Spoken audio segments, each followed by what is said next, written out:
Quiz shows and reality TV, two cheap to make and hugely popular formats. So combine them together and you've got a guaranteed hit, right? Just spit it out. You don't have to swallow, you can spit. I do like to swallow though. Alright, get on your knees, love. Hey everyone, I hope you're doing well. The 24-hour quiz was a 2004 game show where contestants lived in the quiz pod and answered questions constantly throughout the day. 3 people at a time lived in the quiz pod. In a related afternoon show, people could compete to replace one of the contestants in the pod. The episode I'm watching kicked off with an introduction to each of the contestants. First up is Tracy. She is, of course, the queen of the quiz pod.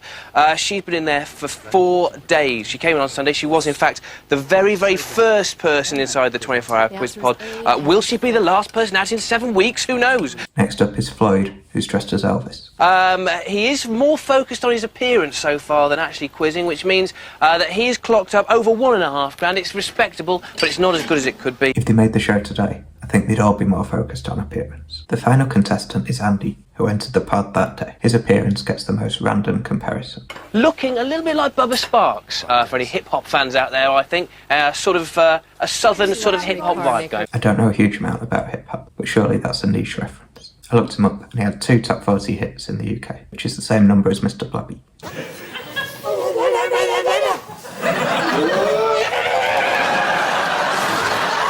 To kick off the show, the presenter Matt tells us about some drama from earlier in the day. Tracy has had a few problems. There have been a few jokes made about the boys' toiletry requirements, and she has made her first demand of the quizmaster. She has asked for her own private toilet. They say it's her first demand, but they don't explain that any further. Are contestants allowed to make demands? How many demands do they get? Do they have to earn the demands? Matt then enters the pod, and things are immediately chaotic. The questions don't stop because he's there. The voiceover lady just talks over him. I am almost as big a fan of Elvis as Floyd is. How are you doing, Annie? Welcome to the pod. Eisenstein film classic?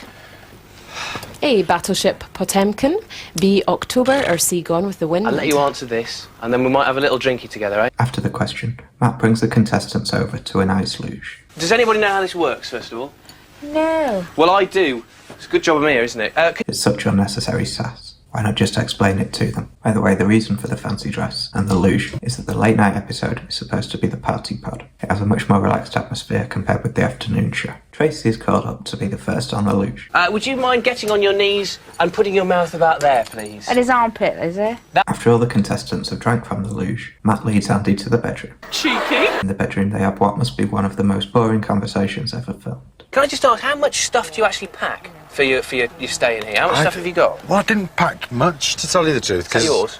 Yeah. Is it? Can I have a little look inside?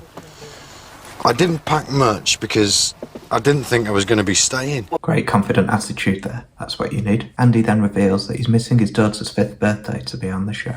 So did you miss her birthday then? I missed her birthday, yes, because I was travelling down. Well, I'm sure that she knows, even at a tender age, that you're doing this for her. She absolutely doesn't. A 5-year-old won't understand money. All she'll see is that her dad missed her birthday. Daddy wasn't there. Andy also mentions that he had a stroke. Matt doesn't react at all. I happen to know that you used to be a bin man, didn't you? Still am a bin man. You still do the bins? Bin man stroke. Now, what do you think of this? Matt shows Andy a bin with a hands-free sensor and asks his opinion as a bin man. I'm not sure how they're connected, to be honest. Bin men don't empty your kitchen bin. They're not involved at that stage at all. After spending way too long talking about the bin, Matt moves on to the voiceover lady and asks the most pointless question. So what have you been up to today, Quizmaster?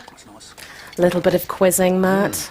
She then tries to explain the rules, which would have been really helpful, but Matt talks over it again. Tracy, Floyd and Andy, it's happy hour in the 24-hour quiz. Make sure that whiskey hasn't clouded your heads because every question is now worth a whopping £10. So you can only do gym. I know that some shows are deliberately chaotic because they think it has a more energetic and exciting vibe. In this case, though, I think the show is genuinely disorganised, and he didn't just interrupt the rules. Matt decides to talk to the contestants while the voiceover is asking a question. How's the suit fitting then, He mate? became only the second actor in history to win back-to-back It looks like you were almost Best born Actor to wear Oscars. that. A. Russell Crowe, Thank you very B. much. Tom Hanks, or C. Jack Nicholson. It's really frustrating and hard to follow, but at least there's something happening. When Matt leaves the pod, the contestants carry on answering questions. The questions are asked by the voiceover, and the contestants answer on a keypad, so visually there's nothing going on. As worn by tourists, what is the American equivalent of the British bum bag? A. Fanny pack, B. Waddle sack, or C. Monkey bag. As the winner of the first round, Floyd gets to choose one of the other contestants to sit out for the next 3. Being made to sit out means they can't build up any money in their prize pot. Floyd chooses Andy to sit out as a way of apologising to Tracy for the earlier argument. Matt talks to Andy about people texting in and reads out someone's full name. Do you know a Laura Spring? Laura Spring? I know that social media wasn't as big then, so there was less that you could do with a name. But it still feels intrusive. In response, Andy ends up revealing a bit more than he intended. Laura or Lara? I think it's Laura. Laura. Do you know Lara Spring? I know a girl called Lara. Okay. And she was fantastic. Well, In what say sense? no more. Yeah, I'll leave that there. Matt then asks Andy for his opinion on Tracy and mentions a text saying they have good chemistry. What do you think of Trace? Now, obviously nothing that you're saying here will go any further. He does know it's on TV, right?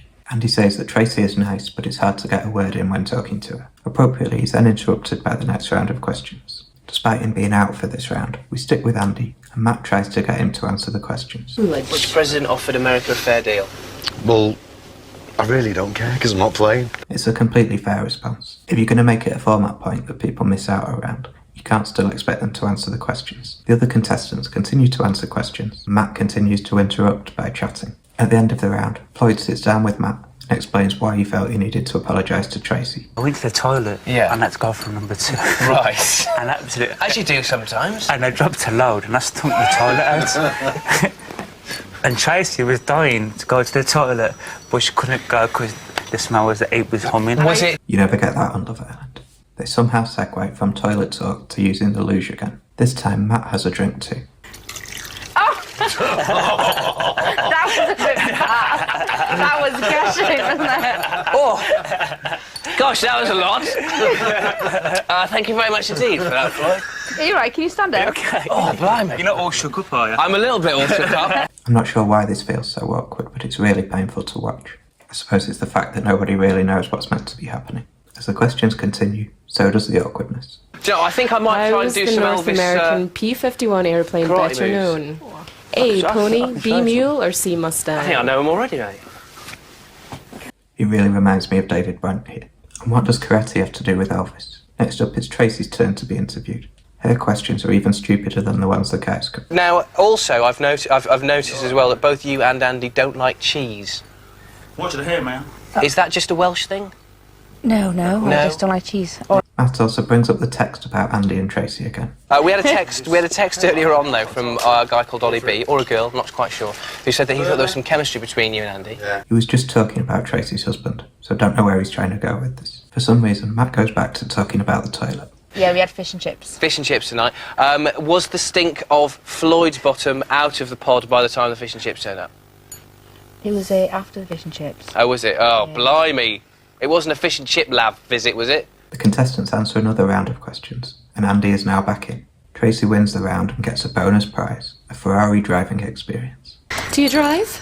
Oh, I do, yeah. My husband up the wall. No, I drive. Yeah, I do drive. I've been driving. Your husband, is that all? Up the wall. I drive him up the wall. I've been driving for 13 years. Driving for 13 years.